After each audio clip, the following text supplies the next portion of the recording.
DEC set of rules.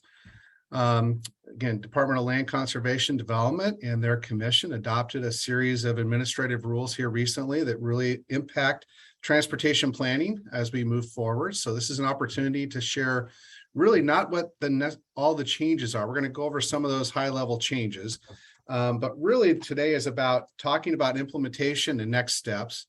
So we'll introduce the speakers. So we're going to have our partners from the Department of Land Conservation talk about some of their portions of the rules and what that looks like and the implementation. And then I'll be your driver and presenter for most of the implementation efforts for ODOT. My co-conspirator, Brian Hurley, is out today. He's on vacation. So he left me to do most of this webinar presentation. So with that, for the record, and for some of you, I recognize a lot of names on here, but some I don't. My name is Eric Havig. I'm the statewide policy and planning manager for the Oregon Department of Transportation. And my group, the planning and policy group, is really in charge of the transportation planning implementation work through a lot of TSPs, the TGM program and our regional SPR program, working with local partners. We also update and keep up the transportation system planning guidelines in partnership with DLCD. So with that, I'm going to turn it over to our presenters for DLCD, and it looks like they're all in a conference room today, so doing some in-person coordination. So I'm going to assume maybe Bill, you're going to start it off and then go through your team.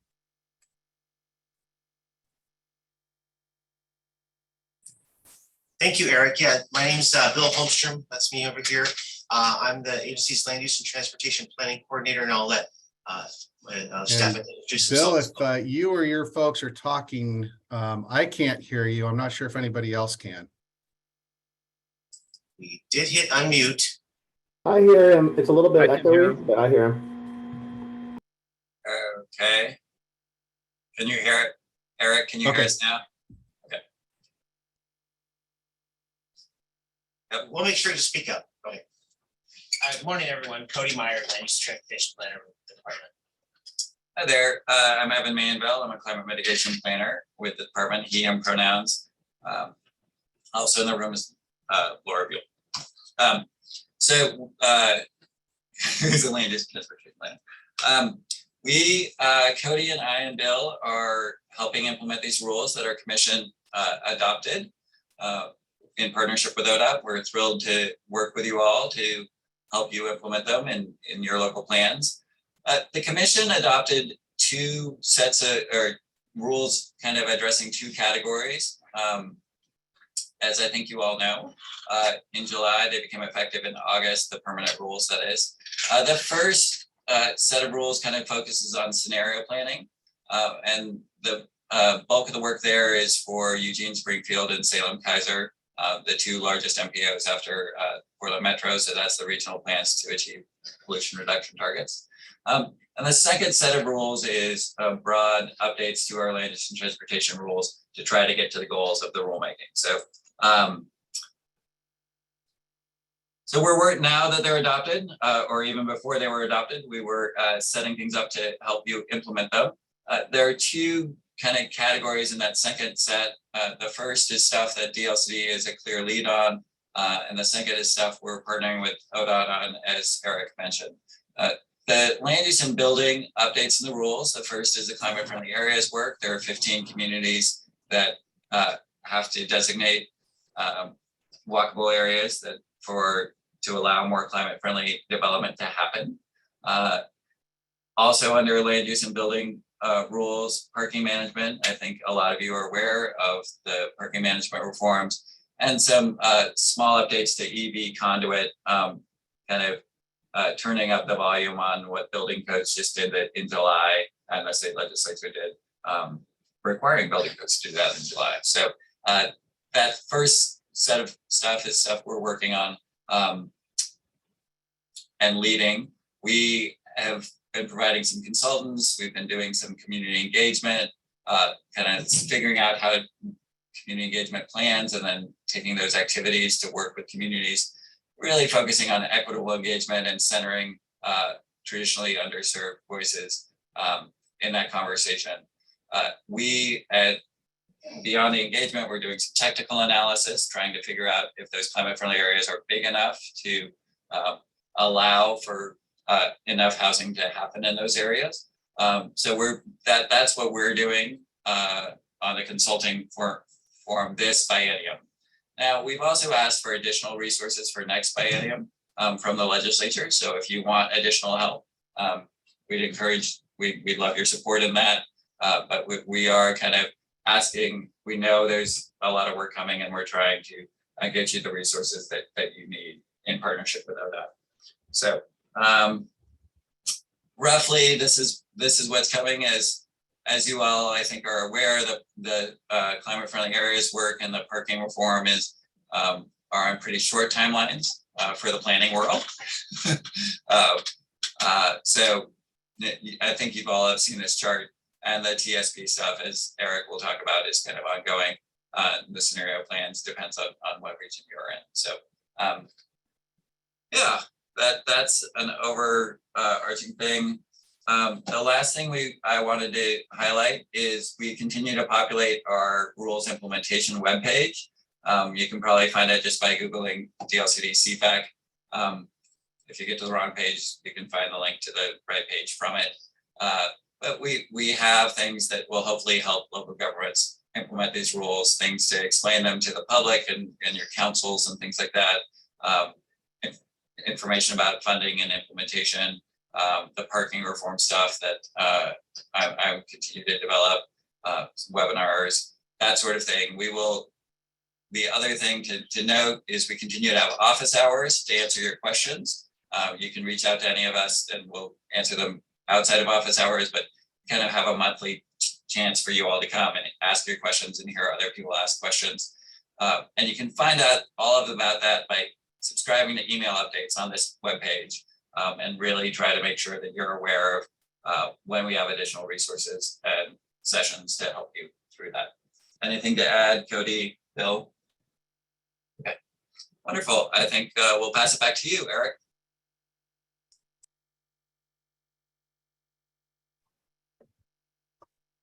Okay, so that was a real quick overview of some of the DLCD portions of the program. I just want to hit a couple of those highlights a little bit more so we can make sure we're all on the same page. But obviously there's a lot of details and a lot of things packed into these rules. And one of the things I have to keep reminding myself of is that the climate friendly and equitable community rules is more than the TPR. There is other work that is connected there. So there's things on the land use side, there's parking, there's obviously transportation system planning work that has to be done. And so really kind of connecting all of those dots. For implementation, and again, Cody covered these things pretty quickly, but I just want to make sure I cover them from ODOT's perspective. And Cody and Bill and Evan jump in if I get any of this wrong. Really, this is a partnership between ODOT and DLCD to implement all of these various portions of the rule. DLCD is really focused on some of the climate friendly area work, as well as some of the parking guidance and implementation.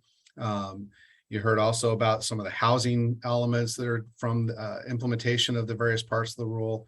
So really looking at DLCD to be working with our local partners as a resource to help through some of that work. And especially when we think about CFAs and climate friendly areas and the designation and all the land use decisions that have to go into that, those are going to be critical parts of the process that feed into a transportation system plan. So again, DLCD is working on getting some additional resources that Evan talked about to help with that. And you saw some of the timelines and implementation. With that, let's see if there's any questions from folks, especially our local government partners. So if you would just please use your raise hand function, and we will call on you to get to your question. Especially for a DLCD portion of the rules and implementation.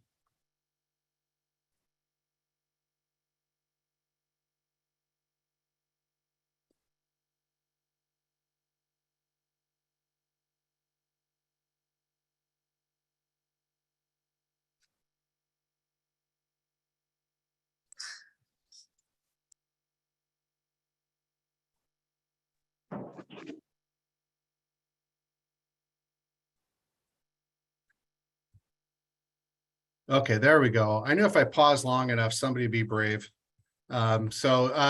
Joseph, hey, Joseph, good to see you. What's your question? Hi, I guess I got clarification because I thought we were doing like a ODOT's doing a presentation. Was that it for your presentation, Eric? No, ODOT will still have more to present. We'll talk more about the TSP work and what'll be coming out. This was just a high level overview from the DLCD portion and some of those implementation steps that they're doing. Because I have a long list of questions for ODOT, and so I could either Okay. say that for later or for now, whichever you prefer. Yeah, why don't we go ahead and wait and I'll get into kind of the things that we're doing and what our next steps are for implementation, what we're kind of thinking about, and yeah, then we'll get to those questions, Joseph. So thank you. Is there any questions for DLCD? Any questions on some of the parking implementation, the climate friendly area designations and codes and ordinance work that needs to be done? Eric, I have a question. This is Brian Pohl from the city of Forest Grove. I've never taken the time to research this myself, but my friends at Washington County tell me that in state planning rules that bicycle infrastructure is considered urban infrastructure and is precluded from being run outside of urban growth boundaries. That feels completely counterintuitive to me and counter to climate goals as well. If somebody wants to ride from Albany to Eugene, it's not unthinkable that they might do that on a bike on a nice day. And I'm wondering if that's being addressed. I haven't seen it in any of the CFAC stuff, but maybe I'm missing it. That seems like a pretty big sort of thing to me that should be addressed. And I think about that like between Forest Grove and Hillsborough. There's a section that's not in the UGB that I think would be nice to have bike lanes on. It prevents people from biking to work from Hillsborough to Forest Grove or back and forth. So just a question. Yeah, thanks, Brian. Cody, Bill, Evan, I'm not sure Yes. which one gets that one. No, that's me. That's Bill Holmstrom, TLCD. So, yeah, so there's nothing that, in the rules that preclude any sort of bicycle infrastructure in rural parts of the state. Our rulemaking was focused on areas in the metropolitan areas within the urban growth boundaries. So this rulemaking does not tackle rural areas at all. But we are working with some of our partners and when that's going to happen and how, to kind of clarify some of the rules around trails in particularly in farmland, which isn't necessarily all the pieces of it because you've got facilities along streets and roads and highways as well in the rural areas. I'd be happy to have that conversation with you. I think it's a little bit outside the scope of this conversation, but suffice to say, of course, we understand there's a need for transportation of all modes, not only within urban areas, but in rural areas as well. Thank you. Yeah, thanks for that question, Brian. Joseph, looks like you thought of something for DLCT now. Since we're having a question about bicycle facilities, in the DLCD code, it's basically written what the definition is for separated and protected bicycle facilities.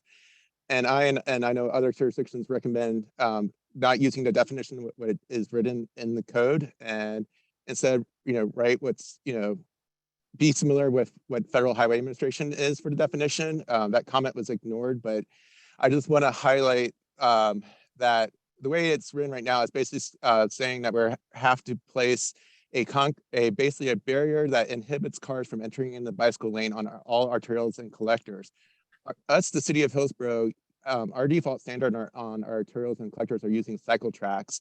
The way that the code is written, we cannot use cycle tracks anymore on our arterials and collectors. We have to use a concrete barrier that's pinned, and then also provide a crash cushion for every gap that we have for a site driveway and a public intersection. So I'm just really curious, why do we have a very strict language this barrier? Because a judge or anyone who's appealing a city is going to view that as a concrete barrier, not a cycle track.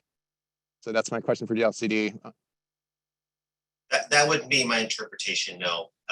It says inhibit, doesn't say completely prevent. We made changes to that definition a few different times in response to criteria. I know that's maybe not consistent with all the recommendations that we got, but I'll tell you, this is one area where we had very strong dueling recommendations on both sides of the issue. We have folks that say we did not go far enough here, as well as folks like yourself who say we went a little bit too far. We're trying to really get at, yes, you could put a cycle track that is a protected facility. It doesn't have to be concrete. We don't say it has to be concrete. You have to have some sort of, when it says physically separated or protected from motor vehicle traffic by barriers that inhibit intrusion. So that those could be a variety of different methods. We're not prescribing any particular method. Do you understand that online, it's basically said that a curb does not prohibit a car from departing from the roadway. An attorney is going to see that and basically says the cycle track is not adequate based on what is written in the code. And it has to be a full-on barrier. So it's something that I just wish that you guys listen more, especially coming as an engineer, that it's going to be defined as a full-on concrete barrier. It's not, a cycle track will not be adequate when it's going to be looking through illegal eyes. So, and it's also, it should be a concern for ODOT as well here, because it's going to apply to ODOT facilities as well. So it's going to be an issue. So it's something that really needs to be cleaned up, I should say, quickly in the code, just because it also conflicts with ODOT standards as well. Yeah, Joseph, from MoDOT's perspective, yeah, we'll need to watch those language elements and suggestions and continue to work with the LCD. I agree generally with Bill's statement. There's a lot of issue around this one, and my recollection, it's been a little while, but I haven't seen some of the draft code language, was that it wasn't trying to require a concrete barrier, but trying to get that idea of separation, which a cycle track, in my opinion, is trying to do very similar things. So, but we'll have to continue to work those kind of implementation details. So great question. Julie. Good morning. So I'm not really sure how to articulate my question. I just want to raise it as a potential issue, and it may relate more to the ODOT side of things. It's related to the bicycle system planning as it refers to skateboards in particular and electric scooters. I know from previous research into skateboarding in Oregon, correct me if I'm wrong, but skateboard doesn't and a bike have different legal, a bicycle is a vehicle. And anyway, in the Oregon statute, a bicycle is a vehicle, a skateboard, I believe, is not. And so I'm a little bit concerned about lumping them all together in the planning element. Yeah, really good point, Julie. I'm not the expert in our bicycle pedestrian plan that we developed, I think in 2016, but it definitely opened the door towards those kind of conversations and did a fair amount of research into many of the legalities, what counts as a vehicle versus what counts as a pedestrian. And as I recall, I think skateboarders count as a type of pedestrian. So how we think about those kind of systems of micro mobility and how the world is changing, I think that's going to be additional considerations that we're all going to have to do as we plan walking and biking systems, that integration of all those different kinds of pedestrian definitions in the system. Right. However, it seems like DLCD, these rules have decided that they are bicycles. And so that's where I guess I got a little bit concerned. Well, and I'm going to get into some of the implementation things from the ODOT side. I'm hoping some of the things we're going to do will help provide some clarity in the system planning work towards those definitions. But I'm not going to promise we can solve everything. The more you unpack from this, there's a lot to it, and how we're going to implement this together, I think, is really going to be the key. So great question, Julie. Thank you. I don't have the answer, but hopefully we're going to be thinking of ways we can address those. Other questions? Yeah, I got my hand up, Eric. You probably can't see it. Oh, there it is. It's in the corner. This is more of a request than a question. I'm going to aim this at Evan. I was recently at a city council meeting, and we're talking about how their parking standards currently limited development, and making suggestions to make changes. And it's very clear they don't understand the regulation of parking, the difference between minimums and maximums, and they just like go to this fear place that, oh my gosh, we're gonna, and one-on-one, it's easy to talk to someone and explain some things. I'm just wondering, it might be helpful if you have some really basic one pager for, mostly city council people are volunteers. They don't know parking, they don't know development, they don't know transportation land use. So anyway, just a thought, if you have something easy to help cities understand, non-staff, volunteers understand how parking works and doesn't work, kind of like a little mythbusters kind of thing, so to speak, that would be helpful. I appreciate that. We certainly have developed some one pagers, but I can see specifically what you're talking about, and we'll put that on my to-do list to try to pull from other publications we've done, because it's a hard, non-intuitive conversation. So right. I appreciate that.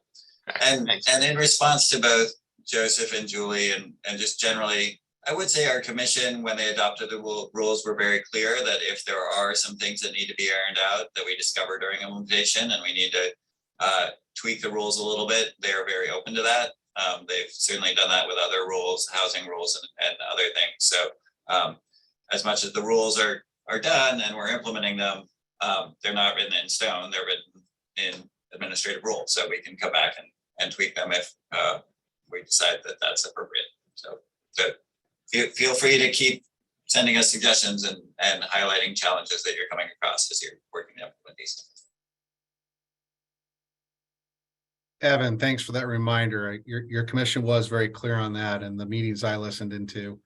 And I think that's part of what this implementation work is all about, is making sure that the rules do work, and where there are maybe some discrepancies, maybe make some changes. Where the rules maybe allow more flexibility, I think that's where the guidelines and other tools might be able to come in and fill those gaps. So great comment. All right, well, if there's no more questions, I'm going to move to the ODOT portion of the presentation. So let me share my screen here.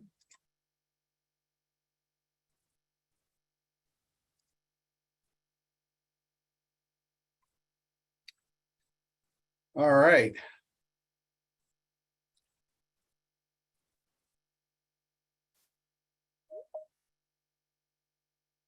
So we talked a lot about different elements of the CFEC rules.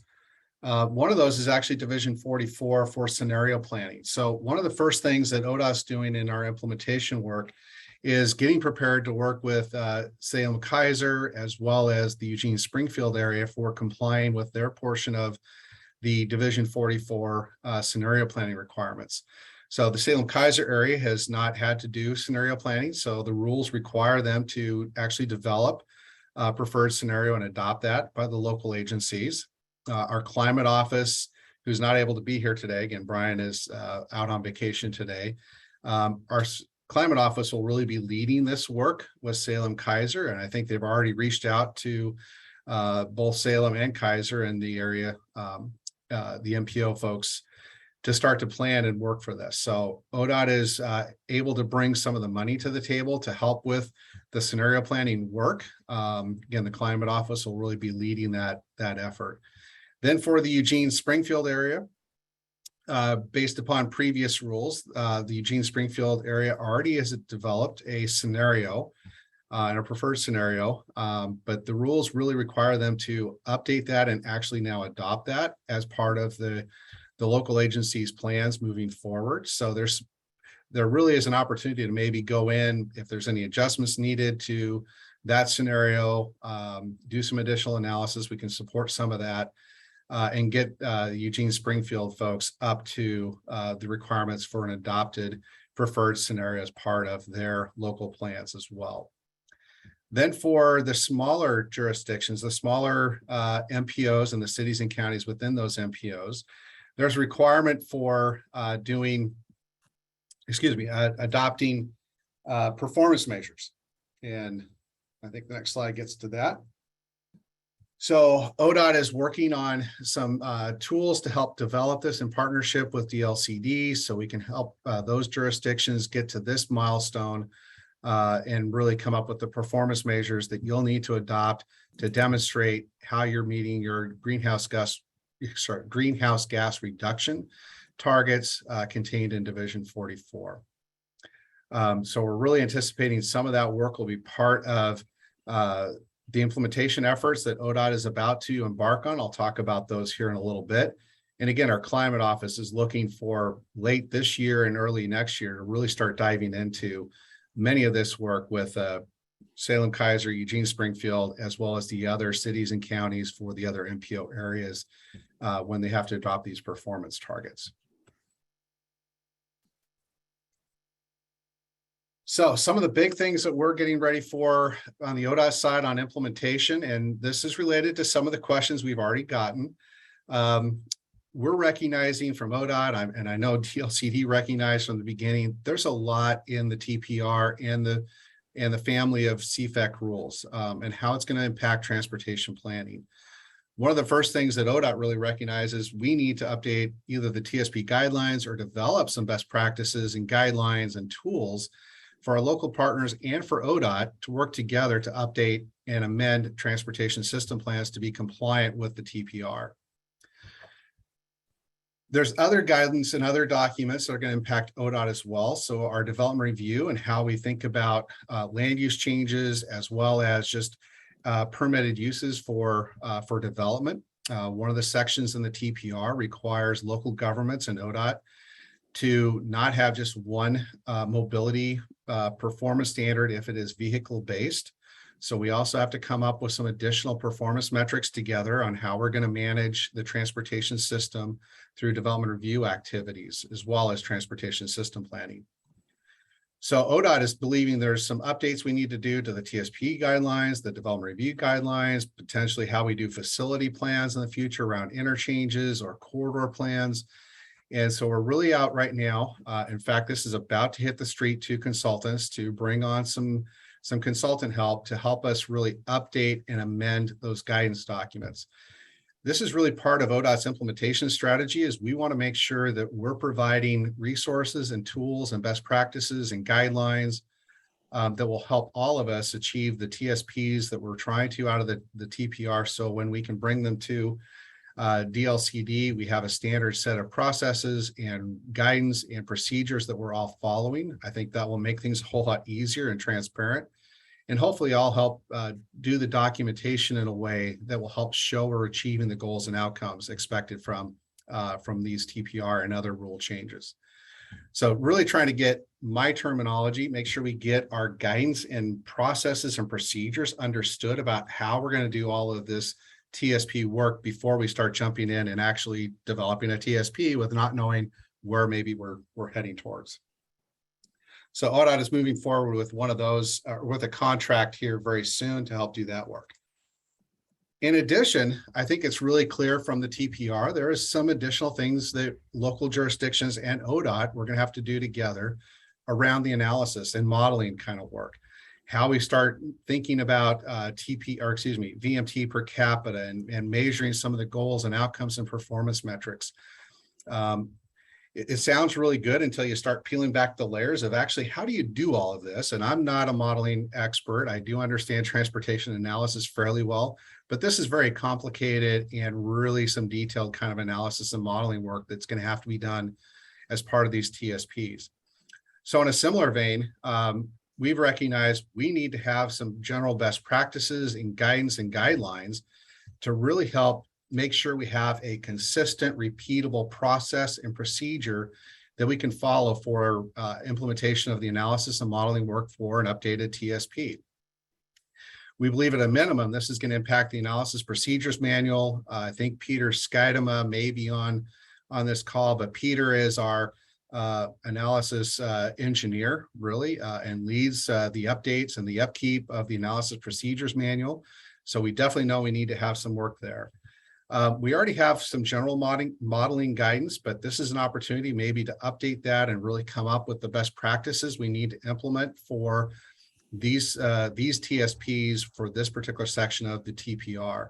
Again, how we do some of that modeling between an MPO level and bring it down to an individual local jurisdiction level. There's a lot of nuance that'll have to go into that. And so getting that best practices and those guidelines put together will be very helpful. Both of these efforts are right now into the ODOT procurement system, and I think we're very, very close to these actually hitting the street. The goal is to get a consultant on board and begin the work on this really yet this year. And hopefully we'll have all of this information done within about a 12-month period. We're going to try to move very, very quickly so we can be there to help support you when we need to do TSP work, which we'll talk about those timings here really soon. As part of this, it's not on the slide. ODOT is also going to be using some of that consultant help to think about some best practices and options and tools for performance metrics back to the development review aspect. So hopefully what I'm thinking this will be is maybe a list of best practices and tools and potentially measures and methodologies that might go with those measures that you could choose from to help come up with some of those performance metrics in your TSPs and how you handle land use actions in the future. ODOT's also anticipating that this will help lead into our modified mobility policy for the Oregon Highway Plan, which we're going to be starting that update hopefully here within about another 12-month period. Right now we're focused on the OTP, but the OHP is right on its heels and really dealing with our mobility policy is one of our goals and objectives there. Multimodal system inventories. One of the things out of the TPR is my terminology. I think the requirements out of the TPR have increased the amount of data and inventory data that local jurisdictions and ODOT will need to collect and keep. I think we do a lot of this, but there's additional expectations. So getting that data, building that data, developing a data management system and working together on what that looks like, I think is another opportunity for partnership. So one of the things ODOT is thinking about doing, and we'll look for some feedback from you today and throughout implementation, is that we believe we can go out for a statewide type of a contract to help collect this data for local jurisdictions. So while we're working on the guidance and the processes for doing TSPs, and while you're working with DLCD and other staff, as well as the climate office from ODOT on performance metrics for Division 44, and then working on climate friendly areas and the designation of those areas and the codes and ordinances that go along with that, we believe we can be working also with you to help do some of the pre-work for a TSP by getting some of the data and the data information collected. And I think one of the things we want to do in this contract is also look at different methodologies for data storage. How do we want to do that together? Again, these things are going to cross over between different jurisdictions. ODOT has facilities that are going to have data. Your local jurisdictions will have facilities that need this data. Do we want to think about this at an individual city level, an MPO level, or is there some advantage of a statewide data management system at some point in time that we can coordinate? And that might be something we talk about here in the Q&A. I believe Chris Wright is our data section manager, might be on the call today. And I think this is a great area where we can explore a little bit more about how we work together. So now the heart and soul of the TPR, the updated transportation system plans. So obviously we're not going to dive into all the sections. We dove into a few of them with the Q&A, and of course we can go there in the conversations here in a few moments. But really what ODOT is looking to do and really fulfilling our expectation from the governor's executive order is ODOT is working to develop a new program to help comply with the TPR and help provide a funding and technical resources necessary for local jurisdictions to update TSPs. So we have set aside money. The Oregon Transportation Commission has set aside $15 million so far to help with this work. We don't know if that's going to be enough or not, but they have said this is a place to start. And so there is money available for doing these TSP updates and the supporting program issues. However, we have timelines in the rule as we move forward, and there's only so many resources ODOT has for implementation. Like DLCD, we are going before the 23 legislative session to get some additional resources. ODOT's already got approval to hire a program manager, And I think there's going to be an announcement coming out very soon of who ODOT has selected for that position. We're also hiring a transportation engineer modeler analysis team lead for TPR implementation from the transportation planning and analysis unit side. So they'll be in charge of that second part of that work program that I talked about on the modeling guidelines and analysis procedure manual work. But we're also looking to bring on some additional folks to help with contracting and contract administration and oversight. We also have approval to bring on another procurement person to help move contracts further along, as well as the financial resources. But at the end of the day, ODOT still only has a number of regional planning staff, area planners, regional planners that can really be working with local jurisdictions. So as we think about this program, this is going to be different than the TGM. I don't see it as a program that will be application based. I think we want to have more of a programmatic approach and work with you on a schedule and a sequencing of TSPs that we can help support both financially and with resources from ODOT.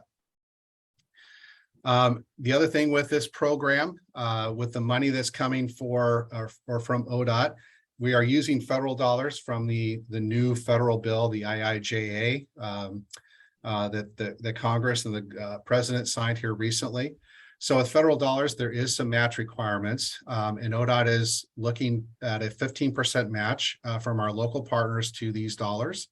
But again, that's still 85% of the cost of a TSP that can be picked up and borne by ODOT to really help support local jurisdictions, because we know this is a lot of work to do. It's going to be resource heavy, both on the human side and the technical side, and the cost of just doing TSPs and cost of doing business continues to go up. So we want to make sure that that's well understood, and we'll have a lot more information coming out on that program over the next couple of months. When I talk about the 15% match, just like our work with local governments and MPOs, especially our MPO partners are aware of this, but many local jurisdictions are as well. In-kind match is an opportunity to help get to that 15%, but we just have to go through the documentation process that MPOs and others currently do to make sure we're documenting that. As part of that match, DLCD has talked about some money that they're hoping to bring to the table as to help support this, especially with the equity and engagement opportunities and some of the other work with the TSPs. I do believe there's an opportunity to think about how that can work towards the in-kind match as well. Again, I'm not the financial expert, but I want to try to find opportunities to make this as streamlined and opportunistic as possible. So you're going to see this slide multiple times. Evan talked about this as well. So for implementation for the regional scenario plans and TSPs, really Salem, Kaiser, Eugene, Springfield need to get started out of the gate to get their Division 44 work done. We'll be working on our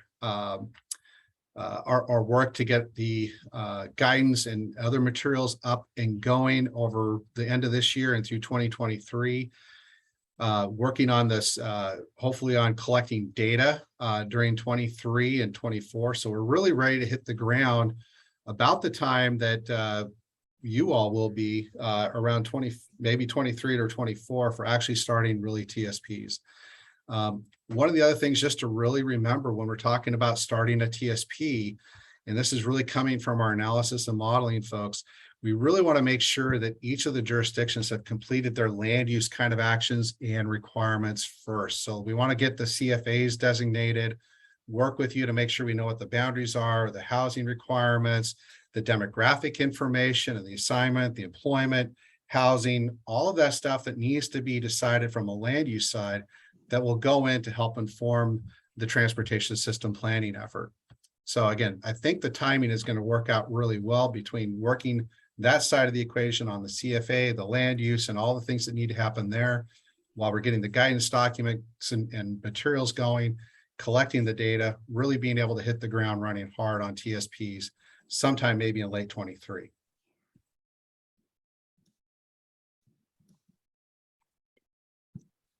So that is kind of what ODOT is seeing, and I think some of our opportunities to move forward.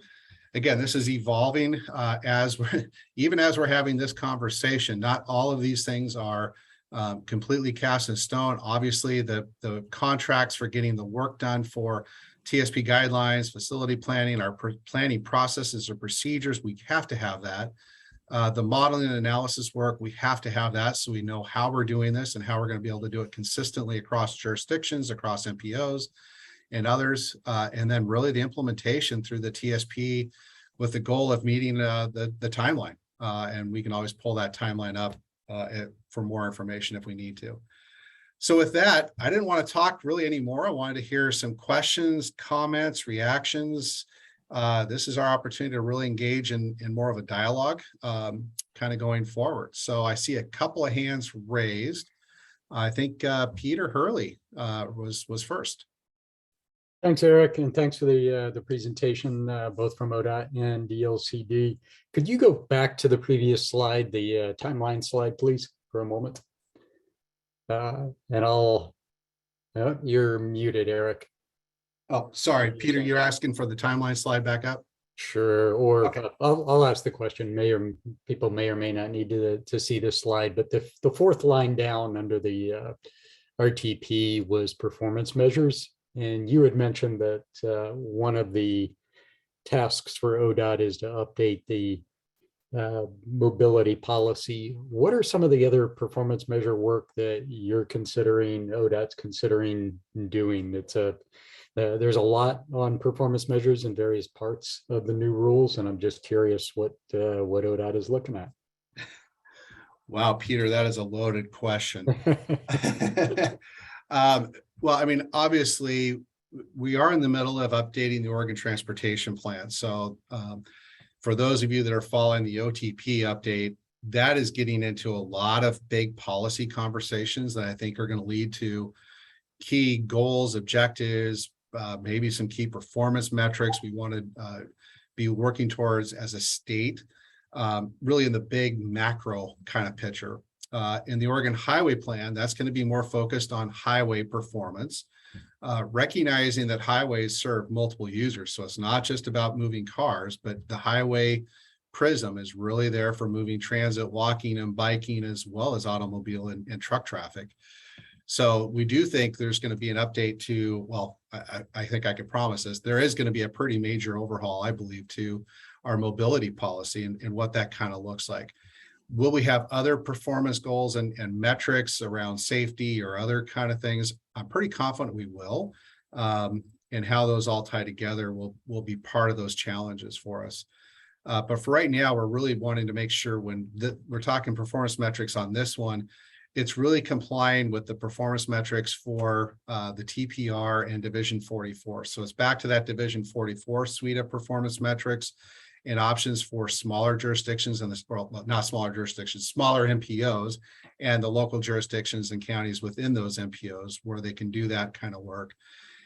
But we will be starting to set the stage, I believe, Peter, for some of those conversations in the Oregon Highway Plan going forward. But I don't want to conflate these two efforts because we're on a very tight timeline for TPR implementation. We got to get moving. So it's really answering those questions to get those efforts going, and then recognize there will be a syncing up of different policies, I think, down the road. It's not perfect.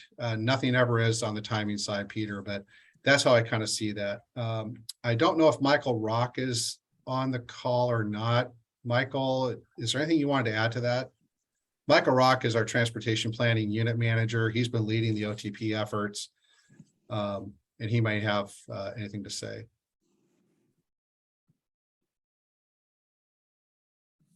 Can't hear you, Michael, if you're on.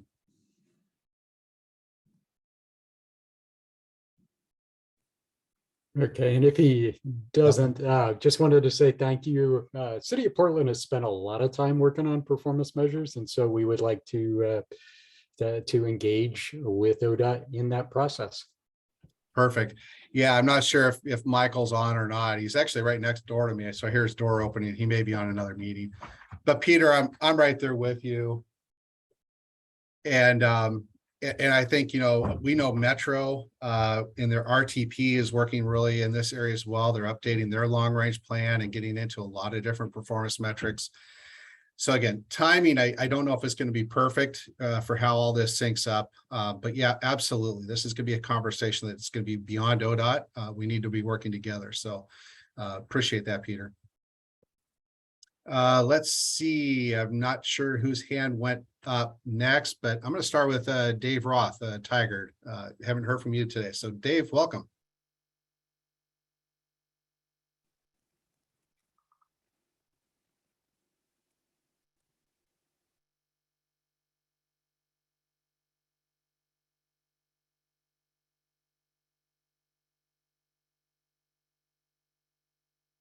Dave, I don't know if you just dropped off or unmuted, but I'm not hearing you through my speakers. All right, I'm going to go ahead and move on. But Dave, if you come back on, we'll get back to you. Let's go with Joseph. Hi, this is this is Joseph Off at the City of Hillsborough Transportation Systems. This is one of my first questions, and then I'll have some other questions later. Just give opportunity for other people to have some questions. The presentation talked about the system inventories, and that's the thing that's in section 505 and 605 in the new TPR that looked at the pedestrian systems inventory and bicycle inventory, and it looks as just detailed as like the width and the condition of the sidewalk. The rule basically states that we need to do these inventories around the climate-friendly areas within the metro region, 2040 centers within 1 quarter mile of all schools and all arterials and collectors.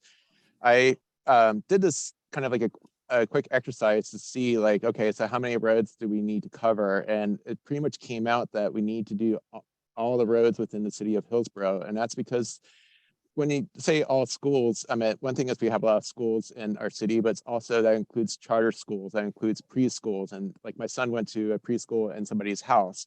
And so that pretty much covers all 280 miles of roads that are in the city of Hillsborough. And I mean, if you're looking at something like city of Hillsborough that has 2,042 miles of roads, I mean, you're going to have to do this for all the cities, counties within the 8 metropolitan areas. So it's pretty much you have to assume that you're going to do every single sidewalk the way that the rule is currently written. And I just wanted to make sure that ODOT and DLCD is aware of that, that it's not just a small patch here and there, it's the entire cities. So you might as well write the code saying, I see Eric shaking his head, so might as well just write in the TPR saying all sidewalks then, because that's pretty much what's going to happen.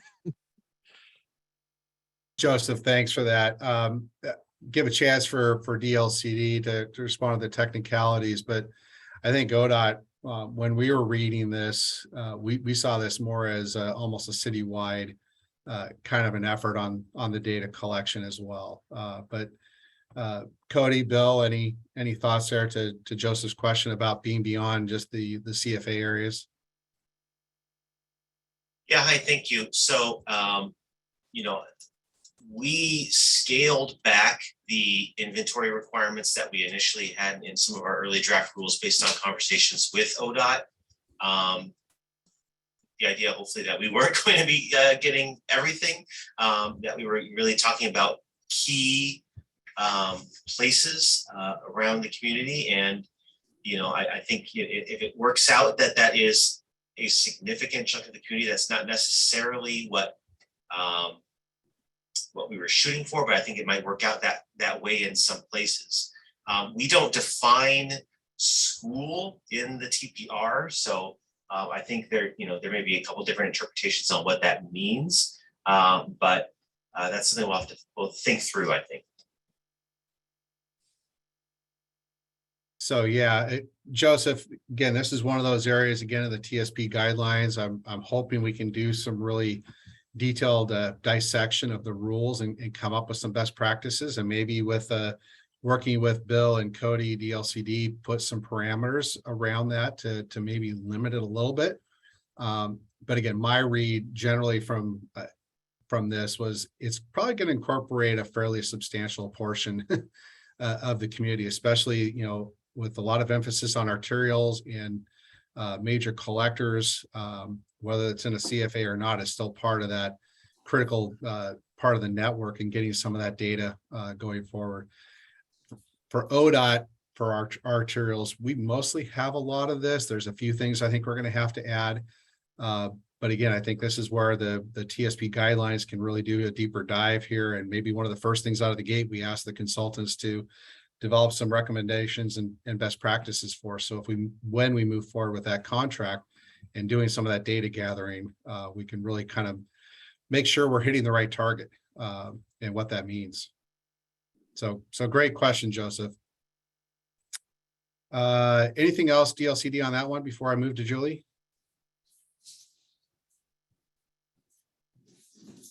Okay, Julie. Hi again. So you said that you are just about to enter into contracts for the guidance. In those contracts in your scope, how are you intending to engage locals in developing your, TSP guidelines as an example? I think that input from us would probably be helpful. I would sure think so. And we'll be having a conversation with our consultant community in a couple of weeks. So Julie, you remember our process for procurement at ODOT. So the first phase is the selection of the consultant. So part of what we're doing is just how are they going to do this work? What are they going to bring to the table? And that's one of the questions we're actually hoping that they help us come up with is how do you see engagement with the local partners and what kind of processes and things can you bring to the table in your proposal? The detailed scope will come after we select those consultants. But I could tell you, yes, ODOT is obviously a major player in this, but our local government partners, it's your TSPs. We want to make sure that the guidance works for you. So we probably can't set up a team of 40 jurisdictions either. That's probably unattainable. So I think, how do we work with different parts of the state and the different interests and get those voices around the table to help inform this? It definitely needs to be part of that work. I just don't know exactly what that's going to look like because I'm actually asking our consultants to see if they can come up with some innovative and different ways of doing this than our standard, maybe technical advisory committee. Nothing wrong with the technical advisory committee. They work great for a long time, but maybe there's a different way of engagement we haven't thought of. Okay, thank you. Yep. And by the way, if you have a great idea, I know I'm not smart enough to figure all this stuff out. You can always email me on ideas. I really appreciate it. Hey, Eric, there are a couple of comments and questions in the chat. I know Carl has his hand up as well. Okay, let's go to Carl and then we'll jump into the chat as well. So Carl, welcome. Thank you. Carl McNair, City of Medford. And I guess my question is really a follow-up to the question from Peter Hurley on performance measures. The City of Medford has not done a lot of work on performance measures, and I don't think we have any. I think we have some ideas of what other places have done, or we're aware of them, I should say, but we haven't really dove into the details. And so did I understand correctly, Eric, that ODOT is planning to put together some guidelines or best practices on performance measures, or is that something that's going to be left to individual jurisdictions to come up with? Carl, really good question. And all DLCD staff, if I get any of this wrong, please jump in because I am not the expert on all these different rules. I think I have a fairly decent handle, but I may get some of the details wrong.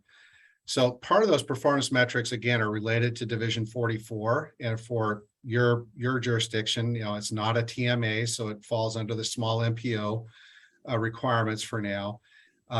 In the Division 44, I believe there is some recommendations about performance metrics or kinds of measures, at least at a thematic level, that can help inform the kind of objectives that we're trying to achieve for greenhouse gas reduction. So I think there's some things in there about miles of walking and biking system and transit hours of operation, stuff like that, that could become those performance metrics for Division 44.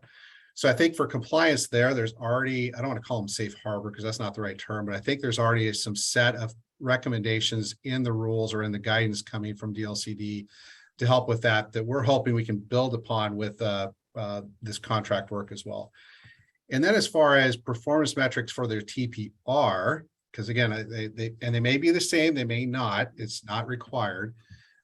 Local jurisdictions will have to adopt performance metrics for your TSPs and for how you manage land use going forward. Somebody there we go, unmuted. So we're working also in that area. That's where I think the Oregon Highway Plan will be helpful down the road. In the short term, we're hoping this contract will take a lot of the work we've been doing internal to prepare for that.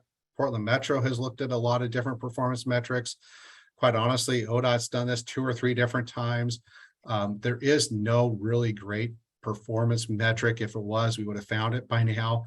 So I don't think there's a silver bullet. It's going to be which ones work the best for the situation, for the community, for you, for ODOT, and how we're going to manage our transportation system and assets into the future. But we do hope this contract will come up with some of that information to help inform your work.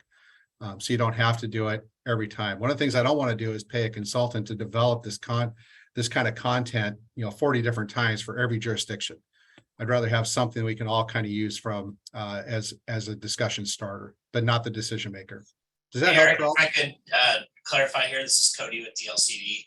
So we don't have performance measures in Division 44. That is the flexible option. If you want to do a scenario plan or you've been directed to do a scenario plan, you can come in with your own performance measures that implement your scenario plan. For everyone else in Rule 905 in the TPR, you can see what are the minimum performance metrics that are going to be required. And again, as Eric said, we put a lot of effort in, we've engaged a lot of you folks in coming up with these. And so we do have kind of a uniform standard of what we think are the kind of minimum things we should be monitoring and reporting on over time. So they're all pretty much found in Division 44. Or I'm sorry, Division 12, and then the Division 44 just says like, you can come up with your own as you're doing your regional plan to meet a target, then you come in and use those. So Metro came in with their own performance measures. They're tracking on those as a region. The same would be for Eugene, Springfield, Salem, Kaiser now have the ability to submit their own performance metrics. Though we hope that folks look at these in 905 and say like, this is a pretty good set. Cody, thank you. I'll give myself a B-. I didn't have all the details quite right, which again, I am not the expert. There's a lot to unpack here. So that's why we're working together. So appreciate the clarification and correction, Cody. But Carl, did that kind of give you what you're looking for? Yeah, I think so. There's still a lot to come, I think, but I appreciate the answer from both you and Cody. Yeah, there's still a lot we're still trying to figure out ourselves with some of this and how it all fits together. So great question. All right, let me go to the chat here and see if we can go through some of the questions.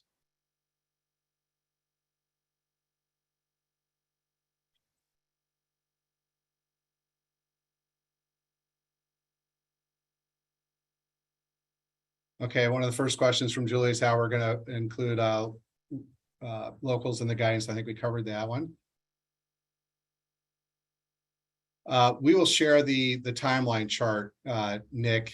This is going to be recorded. And I believe the timeline is actually both on DLCD's website and ODOT's website for TPR implementation, but I will validate that. And then we can also make sure that that's visible on those websites. So you should be able to find that. And again, Cody put the link there to the PowerPoint for DLCD. So you should have a copy. Let's see, Kelly, will required TSP updates be for all jurisdictions or just the MPO areas?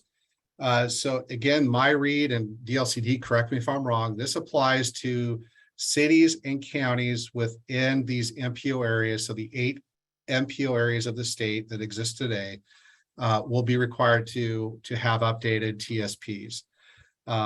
And most of the rules apply to the areas outside of Metro. When we come to the CFA requirements, the CFA requirements for the Portland Metro area, I think are mostly met through the climate smart community work and the work of the previous RTPs and functional plans with Metro, as they've established community centers and other designations that I think have very similar feel for what the CFAs are trying to do. But again, DLCD, correct me if I'm wrong, but really is applying to all those jurisdictions. So if you're inside an MPO boundary, a local jurisdiction, you'll be required to do this. The amount of work will be modified by the size. And DLCD, you might want to talk about this. I think it's under 5 or 10,000 may be exempted from certain portions of these requirements going forward. And the guidelines will really be clarifying those expectations. Cody, anything you want to add there? No, I think maybe Bill maybe talk a little bit about the Metro TSPs though, as far as the deadline. Yeah, so I want to be clear that, you know, our rules apply to all of the metropolitan areas in the state. And there are certain deadlines for when we expect local governments to have adopted TSPs that meet all of the updated requirements. That deadline applies to jurisdictions that are over 5,000 in population outside of the Portland metropolitan area. So those other 7 metropolitan areas, those larger jurisdictions need to have an updated TSP in the next 7 years. So it's 2029 that deadline is there. So that's the only deadline we have for when you have to have a TSP updated. We expect jurisdictions in the Portland metropolitan area, as they do their updates, they will need to meet the updated requirements, but there's no deadline for when that occurs. But we expect, because of RTP updates and just the normal, you know, course of updating plans, that those will happen over time as well. And just to add in one other thing, under Division 12, the Transportation Planning Rules, Section 55, it's where cities under 10,000, cities and counties under 10,000 can request an exception. So there, some of the stuff. Yeah, and that is for those jurisdictions that are outside the metropolitan areas. And within the Portland metropolitan area, within the metropolitan areas, I think it's either Rule 100.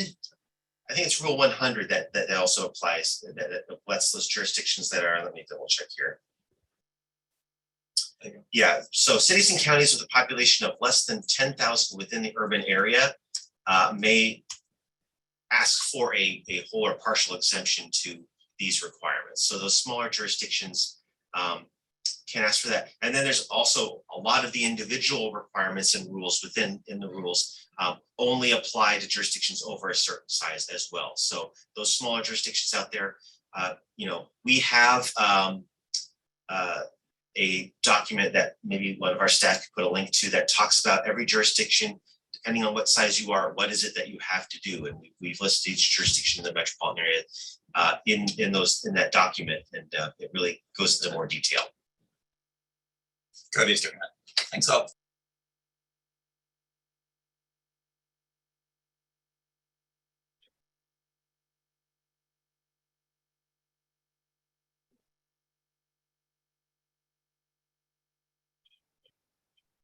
Great, thanks for that, Cody and Bill and Evan. Next question, I think, was around the slideshow. Yes, well, I'll get that into the chat, or maybe Sunshine can help me get that into the chat, since I'm trying to facilitate and type, which I'm not very good at. Salem Kaiser scenario planning. No, ODOT is not going to do that, but we will provide the technical resources and support necessary for the MPO area and local jurisdictions. So again, our climate office, I think, is ready to work with you and developing that work plan, and they do have some funding available to help support that with consultant help. But the actual scenario development really needs to be owned and developed by the MPO and the local jurisdictions within the metropolitan area. Let's see, going down.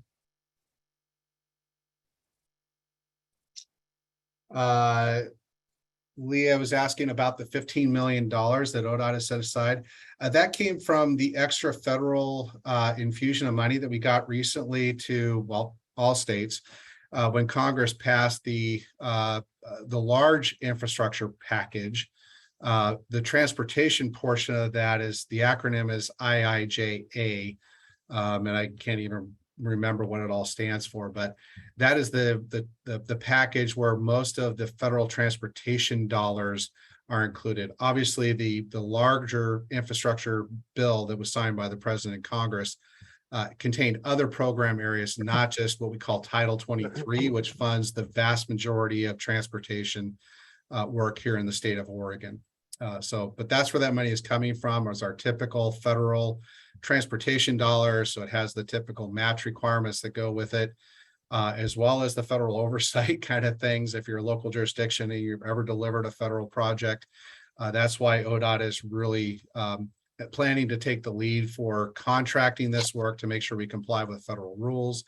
But again, working with each of our federal partners for hiring those consultants to help develop your TSP. Personally, I think with the amount of work we have to do and the amount of TSPs, consulting community is going to be critical to this. There's no way we all can do this without some of their assistance and help. But that's where the money comes from, Leah. I know we've been going back and forth a little bit on the definition of the barrier. I'm not going to go down into that detail.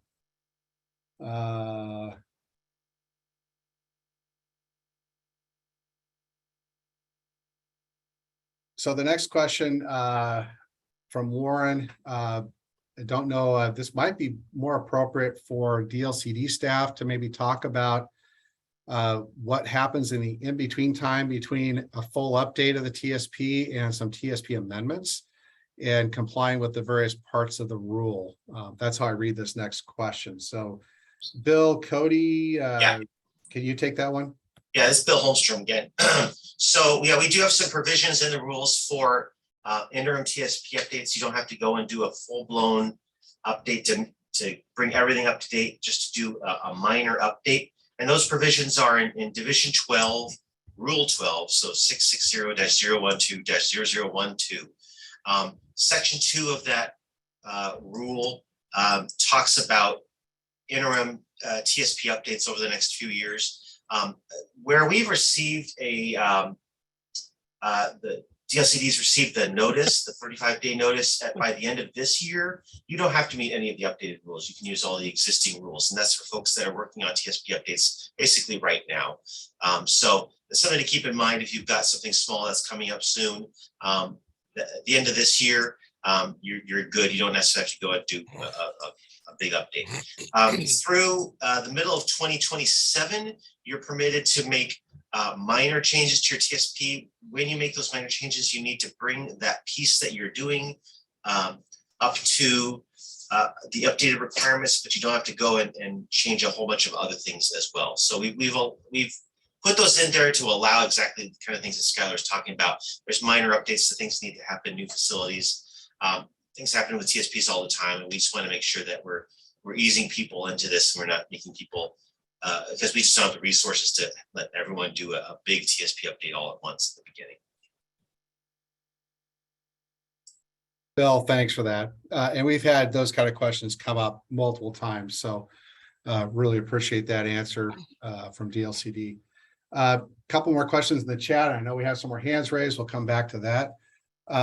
Jay, your question about the role of ODOT in inventory work. I think what ODOT is proposing is actually developing a statewide contract to help not just the ODOT inventories, but the city inventories as well. So it's something I think we can provide as a resource to help jumpstart some of the easy stuff to do from the TSP, which is data gathering and information. So while you're working on other stuff, we can work with you on that through a contract. But it would be for all the elements for the inventory kind of work. So both on the local level and the state level. Adam asked the question about the $15 million. The commission, when they set aside the 15 million, we had a conversation with them that we weren't sure that would be enough to do 40 potential TSPs, I think is what we're planning on and counting towards. But we think this is enough to get the ball rolling for sure. And once we have a better idea of costs, we have told the commission we may go back to them for a conversation. Now, where and if there's money, that will be another conversation for our transportation commission. But that is what our planned approach is to get this work going, kind of see how much these are really costing, and then project out what we think we might need into the longer term future. As we program money, again, this is done out of our statewide transportation improvement program. So it's actually in the 21 to 24 STIP right now. That's where this is going to be loaded. So this should be enough money to really get us down the road for the next couple of years for sure. But for completing everything out as we get closer to 2028, 29, 30, yeah, I'm not sure 15 million will cover it. All right. Let's see. I think that's it in the chat. I know that some of our local partners are having communication challenges and audio. So if you have more questions, keep putting those into chat. But I think I'll go now to back to the hand raise. And Karen, give you a chance here. So Karen, welcome. Hi, good morning. So my questions, I have two questions. Some of it has to do with maybe that interim time. We were awarded a TGM grant back in 2020 to do a walk bike plan update, and it's taken until just now to start that plan update. So we have a consultant, we've been working with ODOT, it has a certain budget, and that plan will take another 18 months to complete. So I'm trying to figure out if we should be sitting down with a representative from ODOT as well as DLCD to make sure that that scope covers what the requirements are of this. We were just talking about how it's going to take a while to get, all the inventories and all of that we weren't anticipating. So I'm really thinking about that interim place, something that's going to be done in a year and a half, but it was designed to meet the current TPR requirement. So maybe a little insight onto that. And then the second question maybe is more to DLCD because maybe they understand the full intensity of all the rules. But at one point in time, there was kind of like in the metro area, the inventories would be really defined maybe by metro, not necessarily by the rules, but maybe that changed over time. So those are my two questions. Yeah, Karen, I'll try the first one because you are not the first local agency to bring up a potential conflict of being awarded a TGM grant or starting a planning project that may or may not potentially conflict with these new requirements.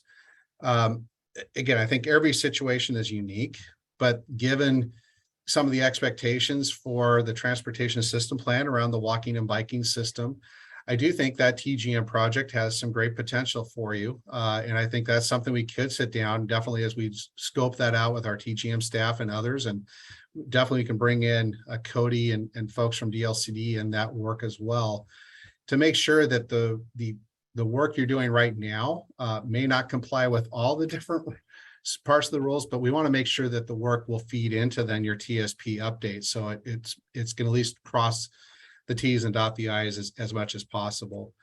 We've had a couple of other jurisdictions that we're working on, like UGB expansions and other work, and how do we make sure we're incorporating that into these new rules. So again, I think every situation is a little bit different, but I think our basic advice is if you've been awarded a project or you've been starting a project, let's kind of sit down and make sure as best we can that work is going to be feeding into and not end up just being something at the end of the day that gets, I don't want to say wasted, because I don't think there's anything that's completely wasted, but there may be some opportunities to make it more aligned than less aligned, if I can use that terminology. So DLCD, I don't know if you want to add anything, Bill or Cody, to that, but I think that's been ODOT's basic message, Karen, is we're here to work with you on those kind of questions and details. Yeah, absolutely. And I know Glenn Boland's on the call right now, and I'm sure you'll be in contact with him or his staff to be plugged in on what we need to do on that TGM side of things to make sure that we're at least moving in the right direction. And I think that, frankly, I think a lot of plants, particularly in the Portland metropolitan area, are already, we're pretty close. I mean, maybe some details that we need to work out, but a lot of these things are already best practices that you're doing. I think we're not as far away as folks think. So, but we can look at the details of that. The second part of your question, I know I have to answer it and I can't remember exactly what it was. Karen, you could just refresh my memory real quick. Sure. At one point in time during the rulemaking process, there were kind of like separate yes. Yeah, yeah. direction in the metro area for inventories versus the other area. Yeah, and actually, so Rule 140 talks about metro and the metropolitan area and what's different there. And I think we have a general allowance for metro to propose alternate requirements for jurisdictions, and that's basically to use the regional functional plans to implement requirements that are slightly different for metro than they would be for folks in the other parts of the state. And I think actually that's section 7 of that rule, but section 6 actually talks about inventory specifically, and this might actually help Hillsborough as well. Now that I'm remembering this, it says notwithstanding requirements for transportation system inventories as provided in Rule 150, which is kind of the umbrella inventory rule, and kind of is also touches on the 505 and 605. Metro shall prescribe inventory requirements in TSPs for cities and counties in a regional functional plan. My understanding is Metro already has done a big chunk of that. So the point of that is to really lean on Metro for existing inventory requirements in the Portland metropolitan area. And we'll be happy to work with Metro and the jurisdictions, the cities and counties of Metro to really figure out what does that look like. Maybe it's a little bit different in the Metro area. Thank you very much. Thanks, Karen. Joseph. Hi. I don't think I'm going to get all of my questions today, but this is, I'm going to assume this is my last question for today, since we're running out of time here. I'm curious just to hear how ODOT plans to help fund cities who are dealing with Section 830 of the TPR. Just for the people who are on the call who are not aware of it, it basically requires a extensive analysis if a city or county is looking at widening a road more than 3 lanes, and there's going to be some situations where it's going to be ODOT coming in and wanting to widen the road to 3 lanes, and I'm assuming that the burden's going to be placed. I guess one part of the question is just then is the burden placed on the city or county to do the Section 830 analysis if it's ODOT coming in to widen the roadway? But the other question I had is regarding funding as well, and how that's going to help, because the one thing is just to kind of note with the Section 830, it's the way that the language is written is that as soon as we are looking at widening a road more than 3 lanes, we have to redo our whole entire TSP before we can even consider that. And then there's the thing that was added after the public comment period, that all previously adopted projects will also have to go through the Section 830 analysis, and that DLCD also has the discretion to say, if we do one little modification, then we have to, they can come back and say, oh, you need to go back and redo the entire process again. And so there's a lot of concerns on funding side. We did a kind of quick estimate that it makes our TSP go from 1.5 million to 4 million, and a lot of it is that Section 830 and extensive work that is tied to it. And so I guess I'm just curious about, again, I repeat my 2 questions. If ODOT's widening the road, is it the burden on the jurisdictions to do the Section 830 analysis? And then the other question is, how is ODOT helping the jurisdictions, since it's going to be a lot of additional costs to do that work? Oh, Joseph, simple question. Thanks for the softball there. So first of all, again, we're still trying to figure all this out, and Section 830 is one that, from ODOT's perspective, we weighed in the rulemaking effort as well, understanding that there's still a lot of devils in the details of what that means. So I think the guidelines will hopefully help with this on what we need to do. My basic thing, and this is my basic message, the TSP is the TSP. It is the local jurisdiction TSP. Obviously, I'm having a hard time thinking of any city or county that doesn't have any state highway within an MPO. So obviously state facilities need to be part of that TSP. So how we work together, I think, is really what you're getting into. As part of the TSP update, if we're identifying a state highway or a local facility that is going to have to go through the 830, to me, that's part of the TSP process. I think that's what we've signed up for as an agency, is to help make sure we go through. Now, who leads that analysis? I think if it's for a state facility, we'll probably take more of a leadership on doing the documentation, et cetera, et cetera. But if it's for a local jurisdiction, I think part of the funding can go towards that. But some of the details and how much, we'll have to continue to kind of work that through and where does it make sense and fit within the funding and the TSP work. But at the TSP level, it's the work that has to go into it. It's part of the rule, therefore it's part of the guidelines. Now, also recognizing that there's going to be TSP amendments. So amendments down the line will probably be a different kind of a setup as we're doing a facility plan, or you're doing a growth plan every so often and looking at how your system is operating and monitoring and looking ahead. Those might be different conversations. So I think bottom line, Joseph, I'm seeing it mostly as part of the TSP, but I think we'll also have to kind of work together to figure out roles, responsibilities, and partnership going forward. There's only so much money to go around. That's also going to be a reality. We're going to have to kind of all figure this out. Again, the 15 million, I don't think is going to be enough. I'm definitely willing to go back to my commission, but they're also going to be looking for how can the locals help with this to a certain degree. One point for clarification, I used to, as you know, I used to work for ODOT Region 1. And yes. And City of Portland undergo their TSP update, which I worked with Peter Hurley on. And I was directed by ODOT planning staff to not include any of ODOT projects that we need within the city of Portland. And that includes like just, having to rebuild a Markham Bridge since it's not seismic ready, and et cetera. And so a lot of ODOT projects were not captured in the city of Portland's TSP. So it's, and so if ODOT's coming out there of a project and it's not in the Portland TSP, then that puts the burden on Portland to update their TSP then, unless there's some way that ODOT takes on that burden. But I just want to mention that. Joseph, I appreciate that. And I know there's different approaches across different regions and different parts of the state. And we have 5 ODOT regions, and I've worked in, I think, 3 or 4 of them. None of them are all identical to each other.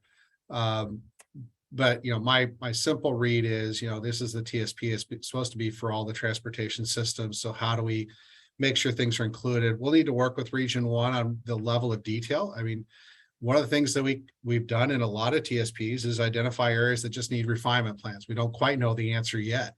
And I think that's going to be another question that we're going to have to get the guidelines to, is how do we deal with those kind of planning things that we may not have time to solve in a TSP off to refinement plan? And then how do we amend those going forward?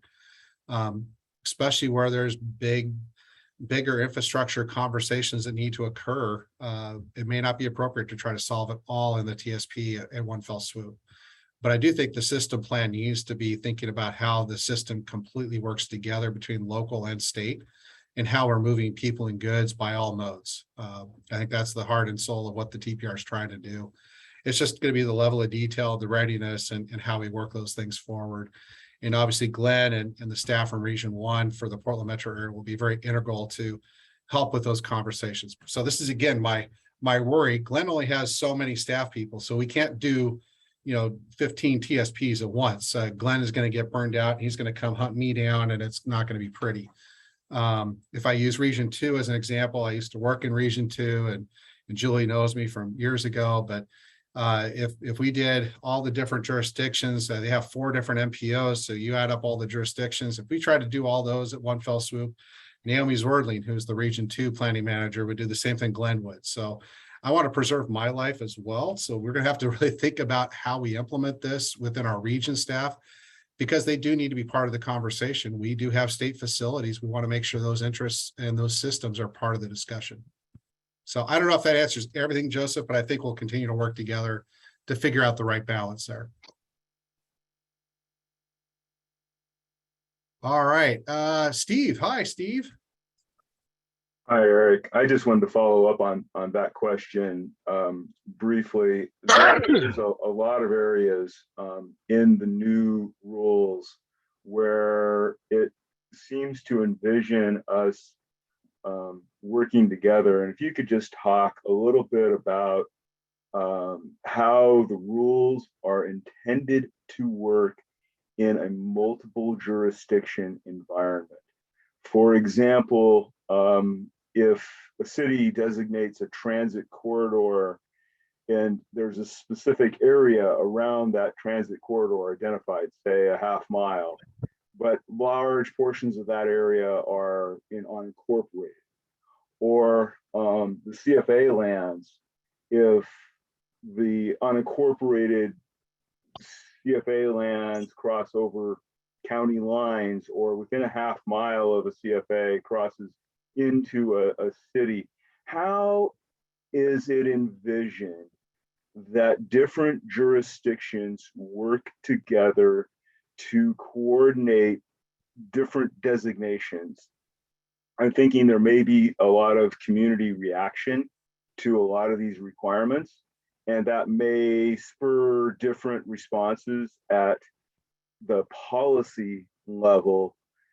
And I can't even really get a handle on how, if different designations are coming together, how we're supposed to coordinate that. And if you've given a lot of thought to that, I'd love to hear how that's intended to work. So thank you.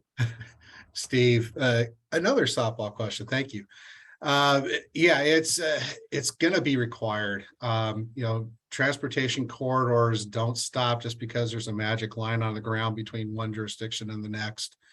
But at the same time, the TSP does belong to a specific local jurisdiction.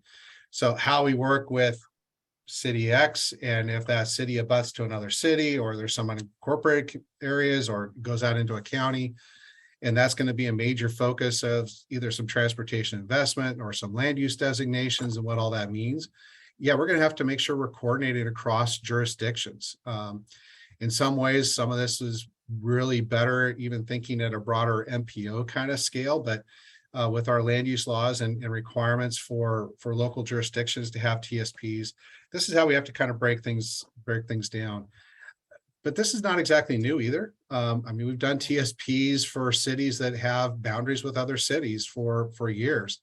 And we've had, opportunities and need to coordinate and work together across those lines to make sure things are working. Because again, a high capacity transit line doesn't get to the magic line and just stop.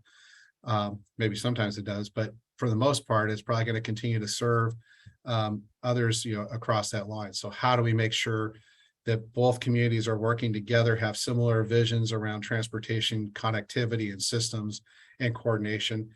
But that's about how far I've come with this. And maybe this is a great thing that the guidelines can come up with some best practices and recommendations for that coordination as well.